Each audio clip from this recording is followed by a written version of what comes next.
Hello बच्चों, नमस्कार। तो आ जाइए पेन और कॉपी लेकर, फटाफट पेन और कॉपी लेकर के आ जाइए। आज हम पढ़ेंगे टेंस, और टेंस में आज मैं आपको सिखाने वाला हूँ आफ्टर बिफोर से दो वाक्यों को जोड़ना। तो फटाफट तैयार हो जाओ पेन और कॉपी लेकर।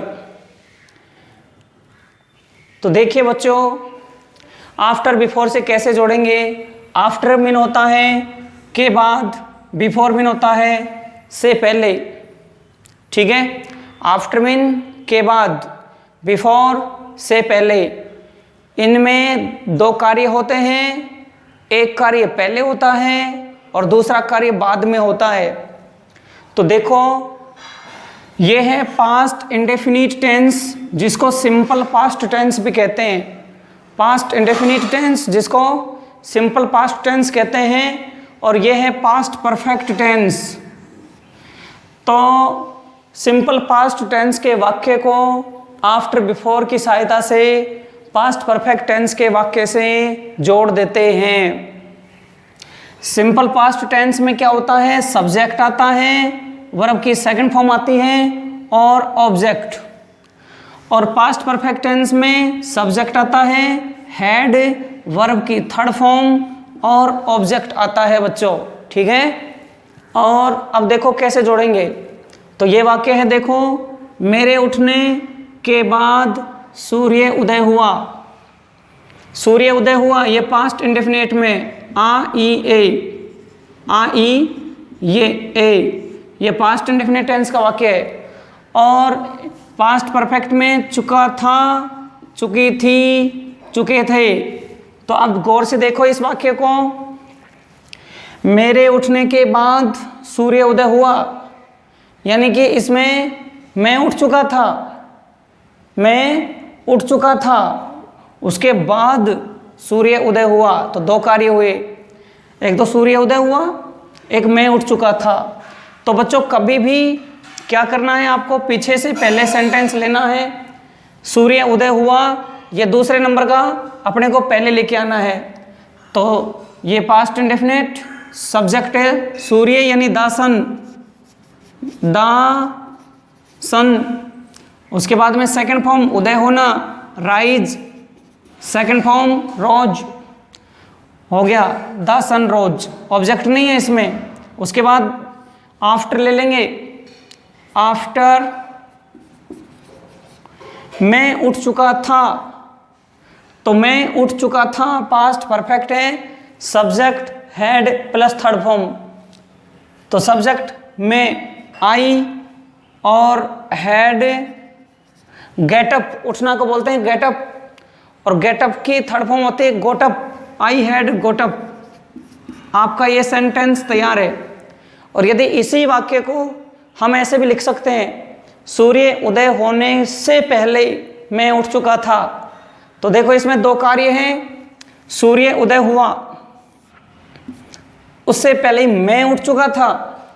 तो मैं उठ चुका था, ये पीछे वाला वाक्य पहले लेके आओ, ये अलग है, ये ध्यान रखना। मैं उठ चुका था यानी आई हैड गॉट अप, से पहले यानी बिफोर, और इसमें है सूर्य उदय हुआ, पास्ट इंडेफिनिट, सूर्य उदय हुआ वो ये the sun rose, the sun rise की सेकंड फॉर्म रोज। ठीक है बच्चों, अब देखो ऐसे ही ये सेंटेंस आप बनाने की कोशिश करें। हमारे स्टेशन पहुंचने के बाद रेलगाड़ी आई, यानी रेलगाड़ी आई के बाद, किसके बाद आई, कि हम स्टेशन पहुंच चुके थे। दो काम हुए, हम स्टेशन पहुंच चुके थे और उसके बाद रेलगाड़ी आई। तो देखो बच्चों, यहाँ रेलगाड़ी आई, ये सेंटेंस पहले ले लो। द ट्रेन आई, तो आई सेकंड फॉर्म आ जाएगी। तो आना, कम, केम, कम, सेकंड फॉर्म क्या है, केम। ठीक है। के बाद का मतलब आफ्टर। उसके बाद हम स्टेशन पहुंच चुके थे, पास्ट परफेक्ट वो वाला। तो subject we had, third form पहुंचना रीच्ड, ठीक है। और उसके बाद ऑब्जेक्ट क्या है, द स्टेशन, ठीक है बच्चों। देखो अब है अगला वाक्य, चौथा वाक्य है रेलगाड़ी आने से पहले हम स्टेशन पहुंच चुके थे। इसमें क्या हो जाएगा, इसमें ये वाला जो पार्ट है पहले आ जाएगा, हम स्टेशन पहुंच चुके थे, ये पहले लिख देंगे। We had reached the station, ये मैं इसकी बता रहा हूँ, इस सेंटेंस की अंग्रेजी बता रहा हूँ कि इस सेंटेंस की अंग्रेजी बनाने के लिए आपको क्या करना पड़ेगा। इसमें रेलगाड़ी आई और उससे पहले हम स्टेशन पहुंच चुके थे, तो ये हम स्टेशन पहुंच चुके थे, इसकी अंग्रेजी we had reached the station. ये पहले ये पार्ट पहले आ जाएगा इसमें, ये वाला वी, ठीक है, हैड रीच्ड द स्टेशन। फिर उसके बाद बिफोर यहाँ आ जाएगा, बिफोर। उसके बाद रेलगाड़ी आई, द ट्रेन रीच्ड या अराइव्ड, द ट्रेन आई को केम भी कह सकते हैं, अराइव्ड भी कह सकते हैं, रीच्ड भी कह सकते हैं। समझ में आया बच्चों। देखो आपको इसमें इसी में 2 सेंटेंस समझा दिए थे, वापस मैं इसी को बता रहा हूं। पहले हमने ये समझाया था यहां तक, हमारे स्टेशन पहुंचने के बाद रेलगाड़ी आई, तो ये इसकी अंग्रेजी ये है, ट्रांसलेशन ये है, रेलगाड़ी आई, द ट्रेन केम, के बाद आफ्टर हम स्टेशन पहुंच चुके थे, we had reached the station. यहां तक की जो ये सेंटेंस, यहां तक का सेंटेंस है वो इस सेंटेंस का ट्रांसलेशन है, ठीक है। अब मैं इसका बता रहा हूं, तो इसका दोनों एक ही है, पर इसमें बिफोर आ जाएगा। तो रेलगाड़ी आने से पहले हम स्टेशन पहुंच चुके थे, यानी कि हम स्टेशन पहुंच चुके थे, तो उसकी अंग्रेजी ये है, यानी इस वाले वाक्य की अंग्रेजी यहां से शुरू हो जाएगी, ठीक है। We had reached the station, फिर से पहले बिफोर, और रेलगाड़ी आई, the train came, the train came, ठीक है बच्चों।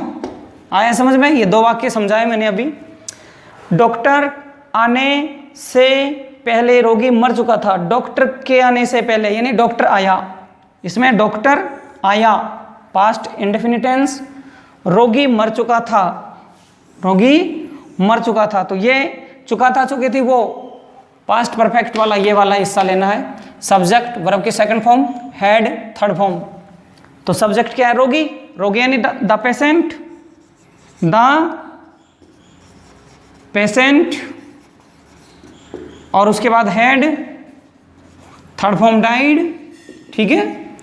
ऑब्जेक्ट है नहीं इसमें, तो बिफोर ले लेंगे, बिफोर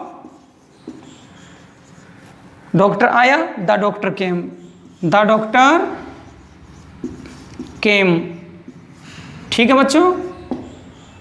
अब दूसरा ये देखो, छठा, रोगी मरने के बाद, यानी यहां रोगी मर चुका था, उसके बाद डॉक्टर आया, तो बात वही है।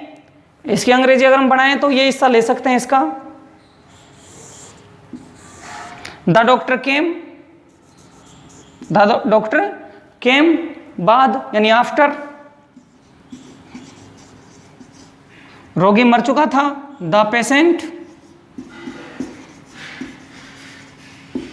Had died. बच्चों ये किस में काम आते हैं, वैसे ये अंग्रेजी ट्रांसलेशन तो हमें हर जगह काम आते ही आते हैं, है ना, लेकिन परीक्षा की दृष्टि से बता रहा हूं मैं आपको कहाँ काम आते हैं, एग्जाम में कहाँ यूज लिए जाते हैं। तो देखो, एक correct form of the verb का टॉपिक आता है, उसमें क्या होता है, जिसमें ये आप इसको स्क्रीनशॉट ले लेना यहाँ रोक करके, ठीक है, मैं समझा दूंगा। अब यहाँ देखिए, आप ये मिटा रहा हूँ सेंटेंस में, यहाँ जैसे आ गया राइज, ऐसा सेंटेंस आ गया। The sun after I had got up, और ब्लैंक यानी ब्रैकेट में आ गया, ब्रैकेट में राइज आ गया, तो मैं इस ब्लैंक्स में हमें क्या करना है, इस राइज का सही रूप भरना है। तो कई बच्चे क्या करते हैं, राइजिंग भर देते हैं, रोज भर देते हैं, कुछ भी मन इच्छा के अनुसार, लेकिन ऐसा नहीं करना है। आपको पहले सेंटेंस की जड़ ढूंढनी है कि ऐसा क्यों, यानी कारण ढूंढना है। हर चीज का कारण हमें ढूंढना चाहिए कि ऐसा क्यों हुआ।